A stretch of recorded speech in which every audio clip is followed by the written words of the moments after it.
রূপার জন্য এত কিছু কেন করো গো? কেন করি মানে? ডাক্তার বলে সবার জন্যই করো আমি জানি, কিন্তু আমি কি তোমার কাছে স্পেশাল? অবশ্যই, রূপা সব সময় আমার কাছে খুবই স্পেশাল। রূপা আমার বন্ধু। তুমি শুধু আমাদের বন্ধু না, তুমি আমাদের বেস্ট ফ্রেন্ড।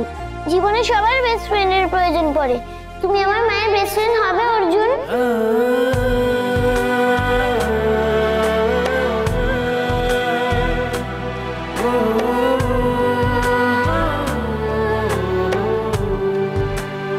আমি তো তোমার মায়ের ফ্রেন্ড রূপা। না, best friend, best friend for life.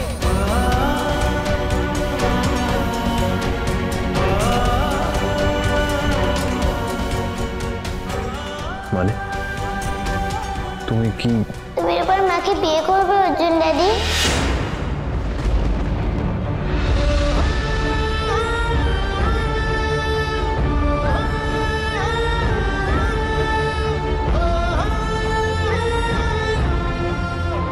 আমি ভালো হয়ে যাব, তুমি দেখো। বলো না আমার মায়ের বেস্ট ফ্রেন্ড হবে তুমি, প্লিজ।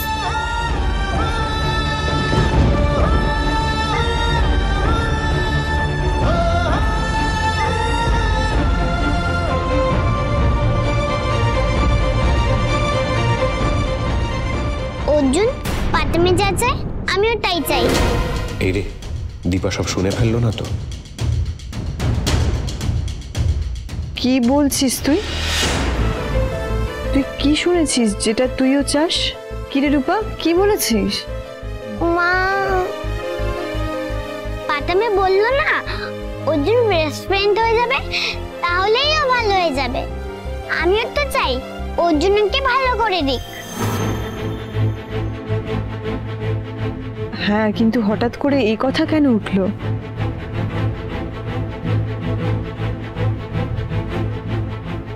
দীপার চোখ এড়ানো মুশকিল। ও হয়তো রূপার কথা পুরোটা শোনেনি, কিন্তু নিশ্চয়ই কোনো একটা খটকা লেগেছে ওর। কি হলো অর্জুনদা, চুপ করে আছো? আমাদের ফ্রেন্ডের কথা তোমাকে বলবো কেন? তুমি এখন যাও মা। হ্যাঁ, হিংসুকুটি এখানে থাকতে পারে। আরে না না দীপা, তুই সোনাকে নিয়ে যা, আমি আমাদের স্পেশাল গেস্টকে নিয়ে এক্ষুনি চলে আসবো। অর্জুনদা, আর রূপাকে এভাবে সবার মধ্যে নিয়ে গেলে কোনো প্রবলেম হবে না তো? আরে না না, এতক্ষণ তো আমরা ওগুলোই টেস্ট করছিলাম। হ্যাঁ, কোনো অসুবিধা নেই, তোরা যা না, আমি নিয়ে আসছি ওকে। এসো। আসুন রূপা ম্যাডাম, আমরাও যাই। চলো। অর্জুন, তুমি কিন্তু রূপার কথার উত্তর দিলে না। রূপা, এখন থাক এসব কথা। রূপা ছোট বলে তুমি কথা করিও না। আমি সত্যি সত্যি চাই তুমি মাকে। রূপা, আমি তোমার মাকে বিয়ে করি আর না করি, তুমি আমার মেয়ের মতোই, তাই আমি তোমার ড্যাডির মতো। কিন্তু আমি না থাকলে মাকে কে দেখবে? মা আর হিংসুকুটিকে সামলানোর জন্য আমার জায়গায় তুমি। তোমার জায়গা কে নেবে রূপা? তোমাকে থাকতেই হবে, আর আমি বলছি তুমি থাকবে। অর্জুনের প্রমিস এটা। যত যাই খারাপ হোক না কেন, আমি সবসময় চেষ্টা করব তোমার মায়ের পাশে থাকতে, ওকে আর তোমাদের সবাইকে ভালো রাখতে। বাবার মতন তুমি কখনো মাকে একা ফেলে চলে যাবে না তো?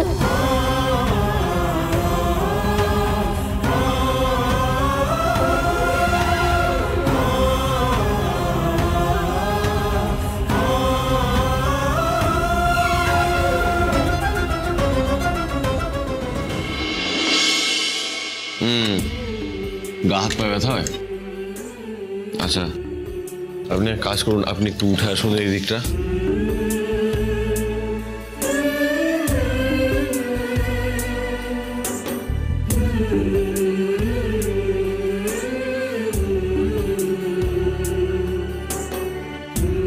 ঠিক আছে ঠিক আছে, বসুন। কি হয়েছে সমস্যা? কে ডাক্তার সাহেব? তোর সাথে আমার একটা বাত আছে। আরে তোর মুখটা না আমার উসি দিন সে ঠিক লাগেনি। আপনি বসুন, আমি কাজটা সেরে আপনার সাথে কথা বলছি। আরে ডাক্তার সাহেব, কামে কি মন আছে তোর? আমি বলছি তোমার বাচ্চার বহু বিপদ আছে, তুমি যাও, ফিরে যাও। একটা বিপদ ছিল আমার মেয়ের, কিন্তু সেই বিপদ আর নেই, কেটে গেছে। সে ভালো আছে, ঠিক আছে। তুই ঠিক জানিস? হ্যাঁ, সে এখন ডক্টর অর্জুন চক্রবর্তীর ইনস্টিটিউট ওপেনিং করছে। বিপদ ভয় যা ছিল সব কেটে গেছে। যাকে আপনি আরেকবার ঠিক করে গণনা করুন। আমি এখনো বলছি, কাজের সময় যদি এত কথা বলেন, তাহলে আমি কাজটা মন দিয়ে কি করে করব?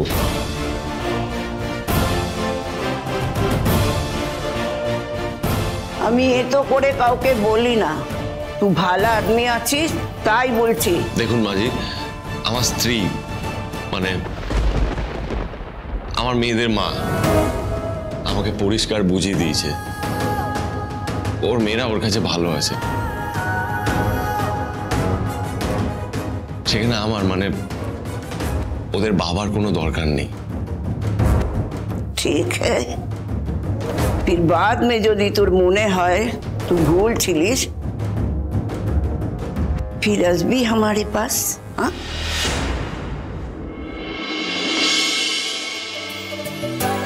ম্যাম বসুন, আসুন। দীপা, হ্যাঁ, এবার অ্যানাউন্সমেন্টটা তুমি করে দাও। আমি অ্যানাউন্সমেন্ট? না না, বনুকে বলি, ও করে দেবে। কেন? না মানে এখানে কোনো মানেটা নেই। আজকের এত বড় অনুষ্ঠানটা হতে পারছে শুধুমাত্র তোমার অনুপ্রেরণায়। তুমি ছাড়া এটা হতো না দীপা। আমার কথা শোনো, ভালো হবে। যাও যাও যাও।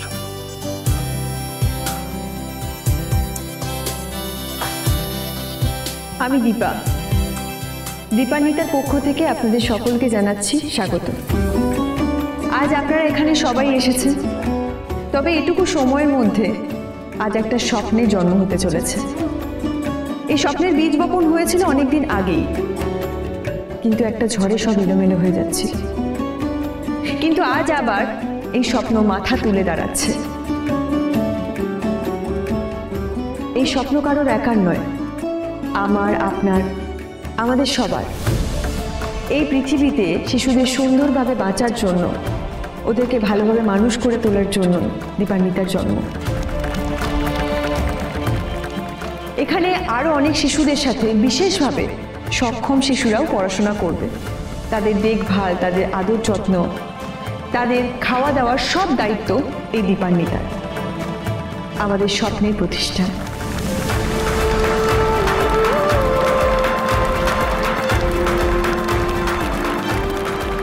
আর এখানে কোনো ভেদাভেদ নেই। কোনো অনাথ শিশুর যেমন যত্ন হবে, ঠিক সেই রকম ভাবেই কোনো কোটিপতি ছেলেমেয়েরাও যত্ন পাবে। এখানে সবাই সমান। বলতে পারেন এখানে একটা ভালো মানুষ গড়ার প্রতিষ্ঠান তৈরি হবে।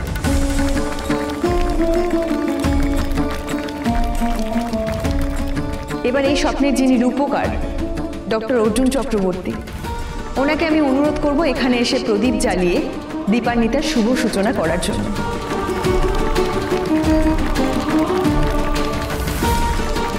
আমাদের একজন স্পেশাল গেস্টও আছে, মাননীয় বিচারপতি কৌশিকী বসু। তাকেও আমি মঞ্চে আসতে অনুরোধ করব। এই অনুষ্ঠানের শুভ সূচনা করার আগে আমার কিছু বক্তব্য আছে, আমি সেগুলো আপনাদের কাছে বলতে চাই। এই আমার ভাইপো রূপম, একে কলকাতার নামী স্কুল থেকে ছাড়িয়ে এখানে ভর্তি করানোর ডিসিশন সম্পূর্ণ আমার। কেন এখানে এই ইনস্টিটিউশনে ভর্তি করিয়েছি জানেন? কারণ আমি চাই যে ও একজন ভালো মানুষ হয়ে বড় হোক। ডক্টর অর্জুন চক্রবর্তী এবং ম্যাডাম দীপান্বিতা মজুমদার, আমি চাই এই প্রজন্মের শিশুরা আপনাদের মতোই স্বপ্ন দেখতে শিখুক। আপনারা এক্ষুনি শুনলেন যে আমি একজন বিচারক এবং আমার পরিবারের প্রত্যেকে আমার বিচারের ওপরে আস্থা রাখে। ধন্যবাদ, এইটুকু কথাই আমার বলার ছিল।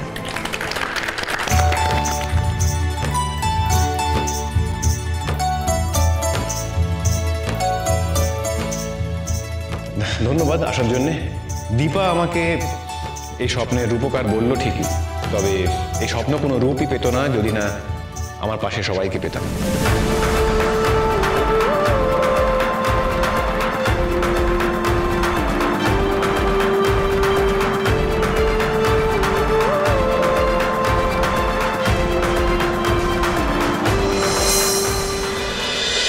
অনুরাগের ছোঁয়া